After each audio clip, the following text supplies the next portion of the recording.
ಯುದ್ಧವು ಕೀರ್ತಿಗಾಥೆಯಲ್ಲ, ಅದು ಮಣ್ಣಿನಲ್ಲಿ ಬೆರೆತ ರಕ್ತದ ವಾಸ. 1799 ನಂತರ ದಕ್ಷಿಣ ಭಾರತದ ನೆಲದಲ್ಲಿ ಅಧಿಕಾರ ಬದಲಾಯಿತು. ಕೋಟೆಗಳು ಕುಸಿದವು, ಆದರೆ ಜನರ ಮನಸ್ಸಿನ ಅಸಮಾಧಾನ. ಈ ಅಶಾಂತಿಯ ಮಧ್ಯೆ ಹುಟ್ಟಿದನು ಒಬ್ಬ ಮನುಷ್ಯ. ಬಲಿಷ್ಠ ಕಾಯ, ತಿರುವಿದ ದೊಡ್ಡ ಮೀಸೆ, ಕೈಯಲ್ಲಿ ಕತ್ತಿ. ಅವರೇ ದೊಂಡಿಯ ವಾಘ. ಅವನು ಪೌರಾಣಿಕ ಕಥೆಯ ವೀರನಲ್ಲ, ರಕ್ತ ಮಾಂಸದ ಮನುಷ್ಯ.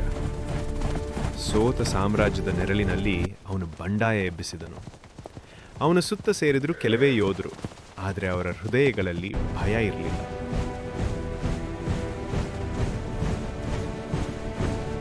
ಬ್ರಿಟಿಷರ ಕಿವಿಗೆ ಈ ಬಂಡಾಯ ತಪ್ಪು.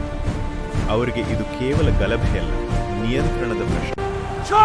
ಸೇನೆಗಳು ಮುಖಾಮುಖಿ, ಕತ್ತಿಗಳು ಹೊಳೆಯಲು, ಅವರು ಮಾಂಸ ಕತ್ತರಿಸಿ, ಮಣ್ಣು, ಬೆವರು, ರಕ್ತ ಎಲ್ಲವೂ ಒಂದಾಗಿ ಬೆರೆತು.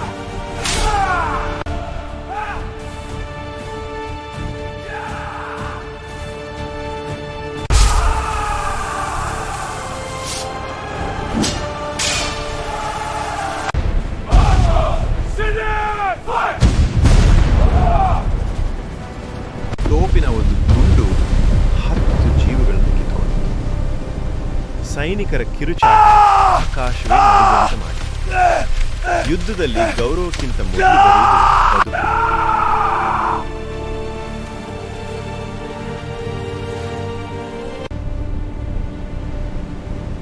ಒಂದು ಕ್ಷಣ, ಒಂದು ಗುಂಡು.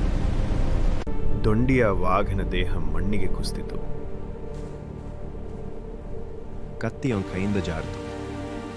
ಮಳೆ ಹನಿಗಳು ರಕ್ತದ ಗುರುತುಗಳನ್ನು ತೊಳೆಯಲು ಆರಂಭಿಸಿದವು.